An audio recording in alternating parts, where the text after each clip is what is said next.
Well, welcome again. So, third video, and I thought one of the things I wanted to do now is to do the two thoughts I have. One is kind of to go through and do some individual maps, and some of the maps that you're looking at are interesting and have a set format. I want to also talk a little bit about me and the game and how that game through. I just wanted to go through and show you this little piece where you can see ultimately the person who has 13 lands. I am hardly ever attacked, not very often, partly because I've been lucky and I've been able to get on the game quite regularly. I've been able to collect most of the loot I have had. You can see that I haven't had particularly large losses, and I haven't lost too much overnight. So I think we'll come back to that a little bit about kind of losses. So what we're going to do is we're going to do in the background, because rather than hearing me just rambling, and we're going to do a little bit kind of interjecting as things I see that I think are useful to talk about. But we're also going to talk a little bit about kind of collecting souls for this event. So I apologise profusely to all of these players who are lower than me, and I'm been mercilessly hammering over the last few days. Well, what we've been using is a Imperial army, and realistically, because the Imperial army is takes a long time to generate, I don't want to lose any troops. So going too high is going to cause a problem. And also I want to get over and done quickly, and by heck, Imperials, when they start on the charge with all those kind of things that Etalus is encouraging them with, and all the buffs that he's giving them, then not much stands in their way. It's like a kind of blue tide just kind of removes all the opposition troops. So one of the key things is a couple of things there from it is, as you notice, kind of the clock goes down, and roughly we've got kind of 5 minutes, 6 minutes on this particular one. Nearly always after 30 seconds we're going to get the first spell. So you need to work out what you're going to do by that, because remember, I don't want to lose any troops. That's the key thing. So in this case, I kind of moved around it. But if you have a kind of map that only has 3 minutes, then the first spell's still going to land at 2 minutes 30 seconds. So you know you've got 30 seconds or so to either complete it or potentially troops. So at this point, just the one troop. Not too bad, because overnight I kind of generated loads and loads of kind of Imperials. But I want to talk, I said at the beginning when we talked a little bit about the kind of game, I wanted to talk a little bit about how the game plays and what's about. So what it is I'm in an open alliance where anyone can join. It doesn't matter, we wouldn't freely let people out. After a while, if people are inactive, then they'll get kicked, simply because of the way it is. Generally we do not win much, and as we'll show a little bit later on when we look at the VP total for us as an alliance. But I think you're getting to a stage now where you have lots of options when you want to play a game. The thing I love about Clash of Clans is you can play the game in 3 different forms. You can trophy push, who's got the most trophies, and you can compete against other people to get the most trophies. So you can compete in Dawn of Titans to get as much VP as possible. You can be the person who has the most VP. You can be the person who has the most souls. You can also compete in other ways. You can who has the best base. In other words, where have you got to? So how far you've got. Where is your stronghold level? What level have you got? What buildings have you upgraded? How buildings have you not upgraded? So it's a kind of a base building type of thing. So in some ways you can't show the wonderful efforts you put into everybody else, even including your own teammates. On the other hand, that's the way it goes. But it's an interesting time, and there's a certain amount of satisfaction as you start completing strongholds and moving on to the next stronghold. And I'm enjoying my time immensely. Now I've built all the major buildings at Stronghold 17. So Stronghold 18 is thinking about it. I just got the farms and mines to go. I don't get the satisfaction out of those things. The build times are not horrendous, so you don't feel in some ways at the moment that you're kind of spending hours and hours. Another game I play where some of the build times are 30 days, and you're thinking, for goodness sake, that's just ridiculous. I think Clash of Clans got it right with a maximum time of 14 days. So I don't always like at level 25 and how far that goes, but at the moment at 17, I think the maximum is 6.5 days I've seen, apart from the Stronghold. So I'm very happy with those things. And you get something moving on. I've got 4 builders, they're all busy, it's great. On the other side, I do hate these maps, and there's several of them where they have this kind of a barrier in the way. And the troops have got to go miles, and then sometimes they go one way, sometimes they go the other way, and then some get stuck, others you have to go across a river. It takes ages and ages. Meanwhile, you get chances of getting chances of getting hammered by a spell so much increased. Anyway, an aside. What I want to talk also about things is, can you compete at this level and compete against other people? Yes, you can, but not necessarily particularly on an alliance level. So if you're going to go into something like Legends League, it is much more competitive. You're not going to be spending larger time like I am with my garrison unbubbled. People will want to hit you. They want the resources you've got.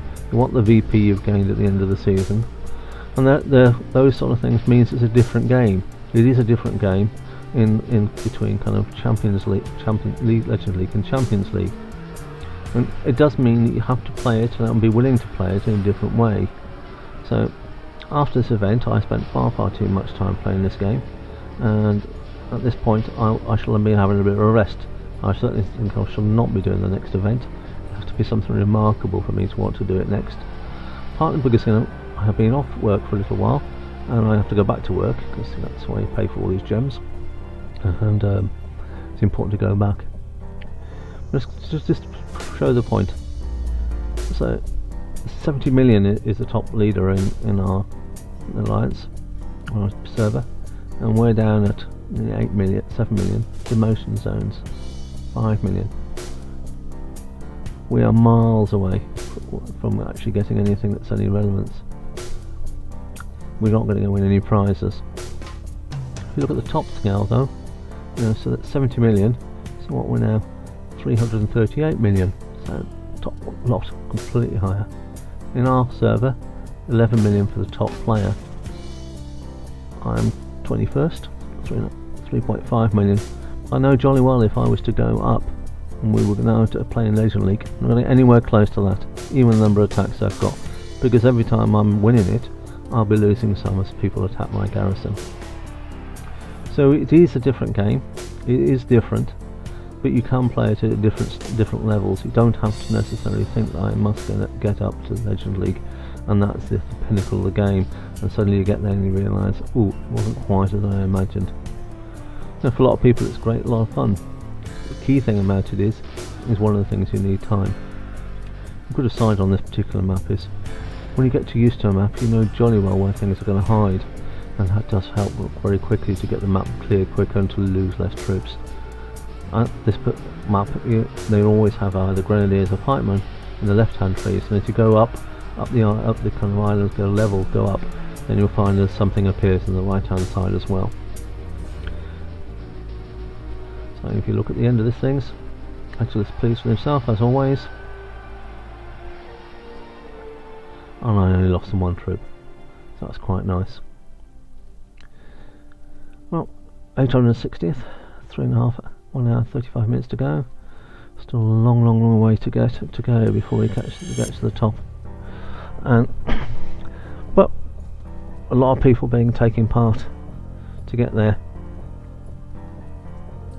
I just want to go. Last thing I just want to talk a little bit about is kind of other parts of the game. What I think is critical as well, that for my part of the enjoyment, is that there's a kind of change in the way that the Titan fusions happened, and I think that's radically altered the way the game can be played. So I get my 4 stars from winning the events. So for this particular event, I won a 4-star. I've won Prothos, and I'd like to get in towards Nexus, because basically I'd like to get a 4-star infiltrator. I spent a lot of my time when I first started playing the game, and with Cormac, level 43 Cormac, and I got used to fighting with an infiltrator. Not everyone's cup of tea, but I got used to it. So I haven't got a 4-star infiltrator, and I'd love to get a 4-star infiltrator. So I'm aiming for that as part of the event. In the past, what would need to happen is you need to get yourself a great number of 4 stars to unlock the skills and to unlock the relic slots on your Titans.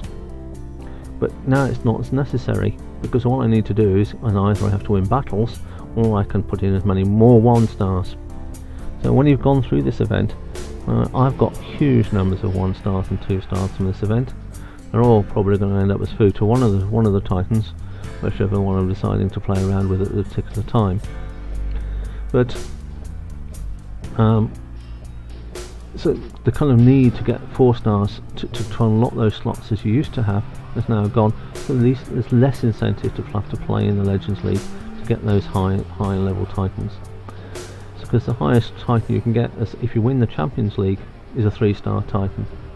So that's all I could do. I couldn't. So the result would be, for my 4-star Titans, I got no hope ever, really, of being able to unlock the final skills until I got lots of 4 stars, i.e. lots of events.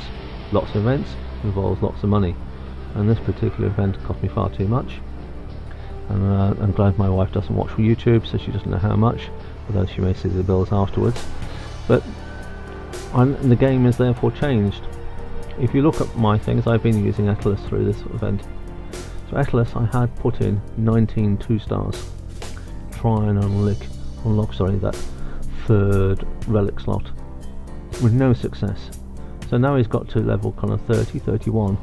Then basically I've been able to unlock that slot.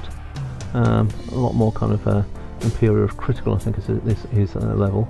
So he has been able to kind of make a big difference. And when he goes back on as my Garrison Defender, then with all these Titan Critical, I think we've got now 2 slots of Titan Critical, he's going to make a big difference with the pikemen if they can manage to get through to a Titan, particularly if someone's going to try and solo my Garrison. So, in conclusion, what I want to say was, the first one event, I want to try and do some other videos on different things about this game. But just to say, there are 2 styles of playing. It'd be nice to have a third, Alliance versus Alliance.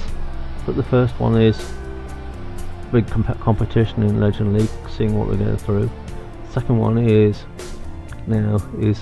going for events, to building your base, and just stopping one of the lower leagues. And that's currently where I am. So, still a bit of way to go. We'll see whether they make it a little bit later.